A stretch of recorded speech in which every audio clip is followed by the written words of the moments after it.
I'm Nick Clark. This is the Firm's Podcast. With the Amari situation, me and her mother, we were together. But I found out that she was pregnant. We were actually on the outs. My mind stayed at that time. I'm like, man, I got 2 kids from 2 different women. I'm so worried about the stereotypes people have of you. I'm hearing all this in my head. But I had to kind of, kill the critics in my head and say, hey, you know what? All that's gonna pass. You need to be a good father. We tried to make it work, and probably about a month in, it just didn't work. It just didn't work. So we parted our ways. We talked so much about the previous situation, and she saw a lot of the ups and downs, the pain, and just the journey that it was. And I think she knew a lot about that journey. And I can even remember having conversations about the child support, and she just knowing, because we were living together, she just knowing, okay, how much of a financial stretch it was for a certain period. And she was just always saying, man, I would never do that. I would never go for child support. I would never, ever do that. Man, I can remember she moved out. 3 days later, I got a call from child support services. So I ended up calling and saying, hey, child support services just called saying I need to come to the office about some child support.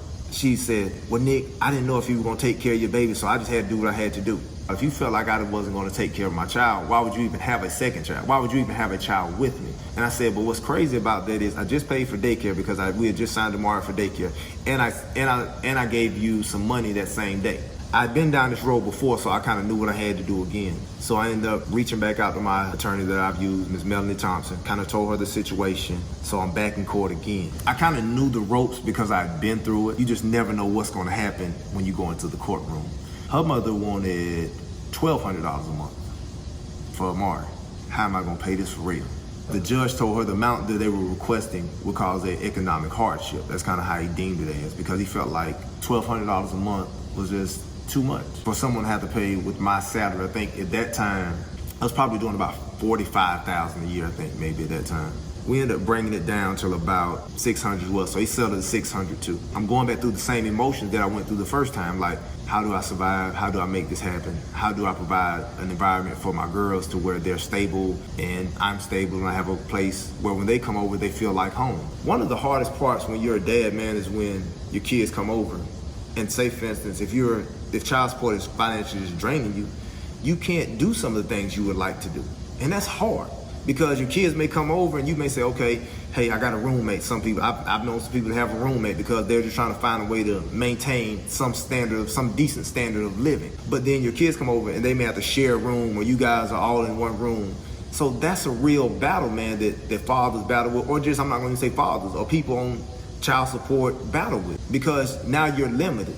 And how do you pay lawyer fees when you're struggling to pay child support? You can't. So where do you ever get a leg up? And then even if you look at like child support services, they don't overly promote their fatherhood program, but they got lawyers for a mother. They got lawyers for their client. That's what I'm going to say. Their client. But technically speaking, you a client too. Because if I pay fees in the child support, I'm a client too. The recipient's not only the client. No, we both have ties to this organization. We were able to sell everything. We kind of made the co-parenting work because I knew some things I had just went through in the first relationship as it relates to being a parent. So I wanted to make sure that this time here was just a lot different. So we were able to co-parent. One day I hear from a random friend, have you heard that Amari's mother's gonna move? I'm like, nah, I didn't hear that. So I reached out to her mom, like, hey, somebody just told me that you're planning to move. So she said, yeah, I took a job. And I said, so when were you going to tell me? Because I didn't hear this from you. I heard this from somebody else. And I think if it's something like that, I should hear it from you. She said, oh, we were going to talk about it. I said, but if you took a job, I felt like that's just something I needed to know, because now my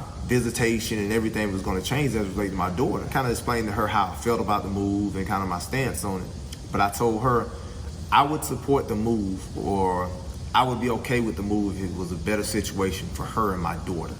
So they ended up moving out of state, which then made it just hard, man, because I have 2 kids, but one is out of state.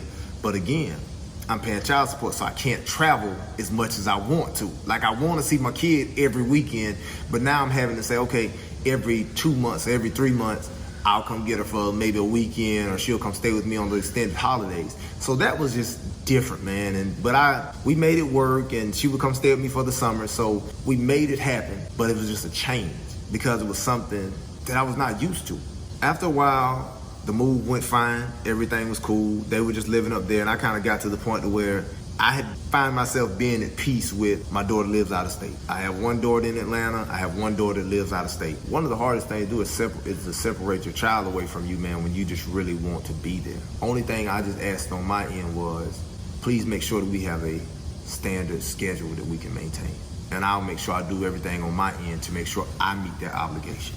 I've never been a cat to where I felt any type of way either with either one of my children's mothers. Because I feel like I trust them to make a sound decision, you know? So I don't really trip about that because I know if I'm not in their life, someone's gonna be in their life. I never referred to my kids. Me and my kids, we've had conversations about their mothers dating and things like that. And I talked about bonus dads because I don't believe in the word step, man, because I always think step is division. You know what I'm saying? I think it's division somewhere within there.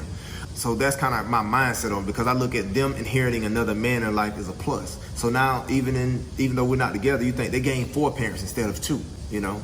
So because they gain another dad and they'll gain another mom on my end. So it's just a win-win for my kids, man. As long as we have the right people around them. That's all I ever cared about. All right, Nick, so we're looking at episode 3, man. What's your thoughts after you seeing that episode?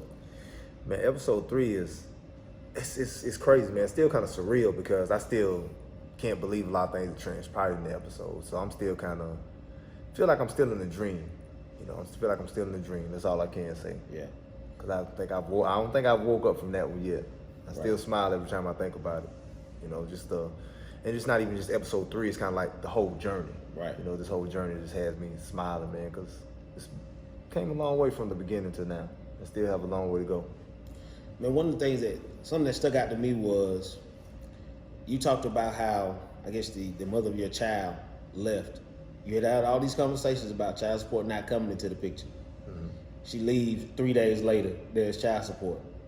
I mean, what do you talk to parents in general just about being able to look ahead, just being able to plan and be in a good situation as a parent? Because that was something, if you had to go on what y'all had talked about, you would have never thought that was coming to your door.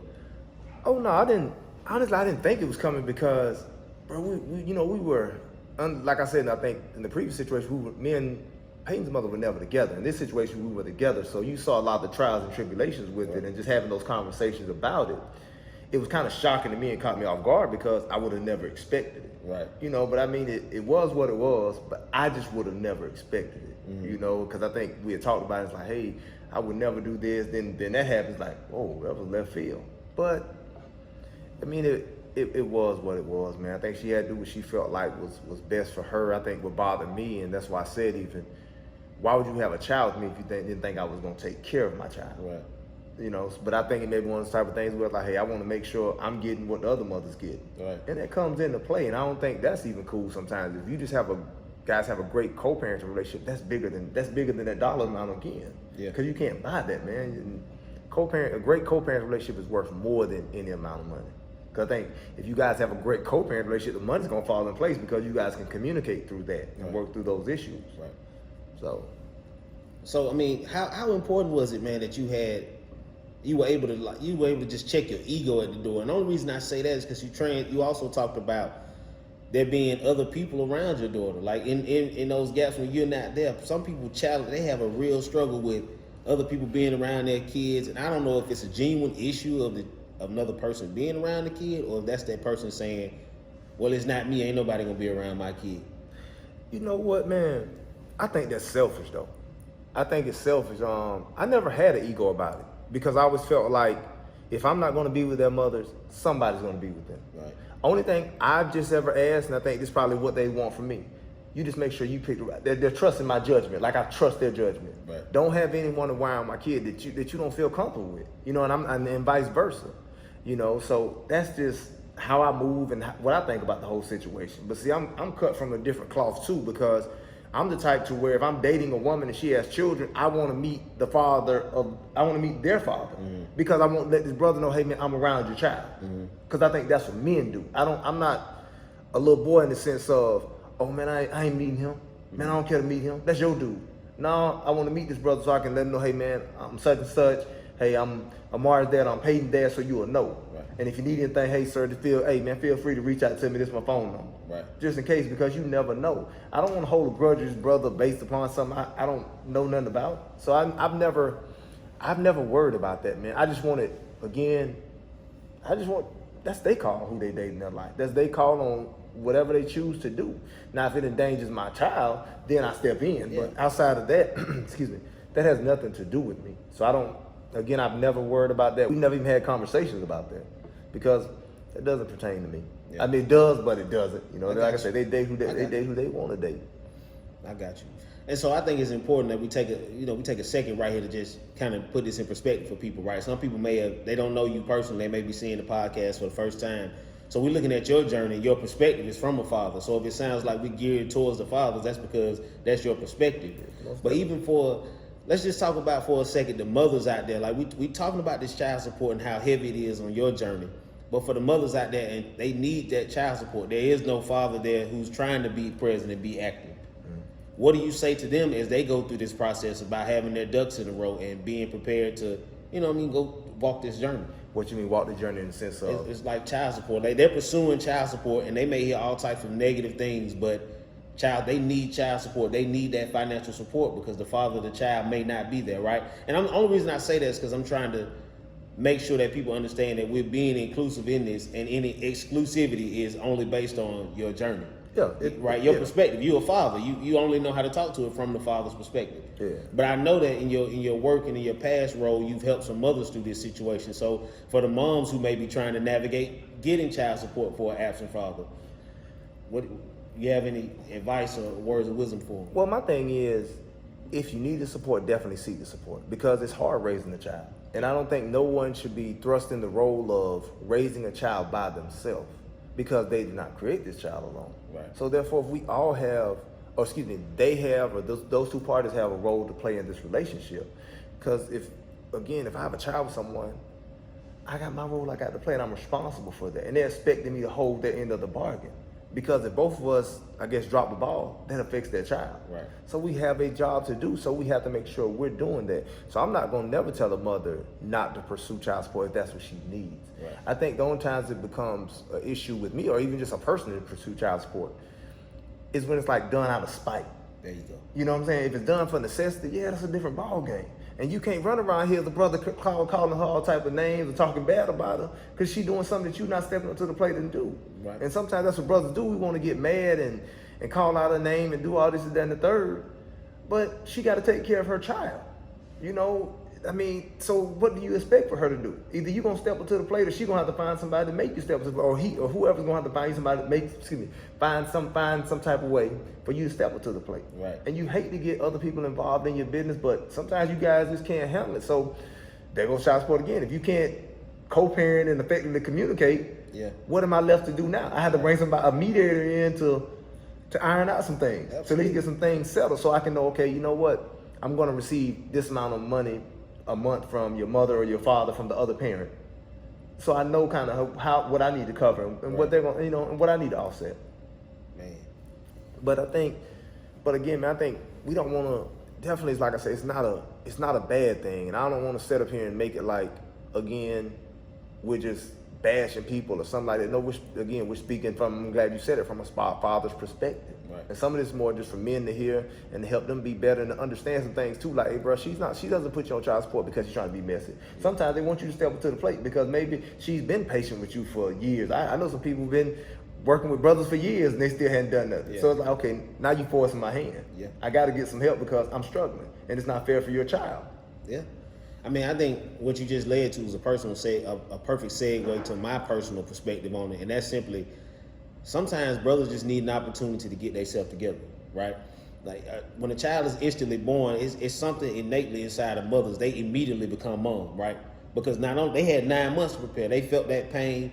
They knew there was going to be an all day, all night process. Dads, even if they're doing the process, we still don't completely get it. Yeah. Mothers are innately, most of the time, they just, when a child is birthed, they immediately become mom, right? And I say that only because my personal perspective on it, man, the first year of my kid's life, I was trying to pursue an internship on Wall Street. I thought I was getting it together and I was planning and doing all these X, Y, and Z. But the mother of my child was just patient. It was because of her wisdom and guidance around her that she was able to do this, because she had friends in her ear like, girl, you gotta support him. Girl, put him on the court order. But she had some wisdom in her corner saying, sometimes people need time to grow. And I'm just grateful for that opportunity that I had that time to grow, and I had an amazing spouse to be able to develop with, because I wasn't ready. Me personally, I just wasn't ready. I didn't immediately become father when my child was born. But I understood, you know, I got that knock at the door and I knew I had to do some things different. Yeah, you have to, bro. I mean, it'll wake you up, man. But see, but again, bro, you're in a situation where you were blessed. Yeah, you know what I'm saying? A lot of cats don't get that curve, bro. It's like, hey, man, Absolutely. boom. And you seen times where as soon as they push them out, hey, they go into the office the next day. Like, hey, man, I'm ready to get this money now. Yeah. You know, so that's hard, man. That's hard. But again, you were blessed in the situation. Oh yeah. That was a true blessing. Listen, Nick, I want to thank you for inviting me out, man, for letting me co-host as you get an opportunity to share your journey with the listeners and the viewers of the podcast, the Firm Podcast. Anything you want to tell them as we head out? Man, all I'm gonna say, bro, is thank you again, man, for taking the time. I know you have a lot going on, but it means a lot just for you to take the time, brother, and just come sit with me and just chop it up. And just this is like therapy again, touching on therapy. You know, just able to talk and share your story, because I think through this journey again, transparency is gonna change everything, and having uncomfortable conversations. That's right. You know, that's how you really change things. Having those tough conversations. But bro, I thank you for being here, and to everyone who's listening, I hope this has been beneficial to you, and I hope you continue just to stay on this ride, because through this ride, I promise you, we're gonna touch a little bit of everything, and those areas may touch on areas such as resources, education, employment, just other brothers' story. And all I'm asking anyone when they come on the show is just be honest and just be open, because through difficult conversations comes change. And without the difficult conversation, we can have change. But again, thank you for tuning in. Signing off for the Firms Podcast.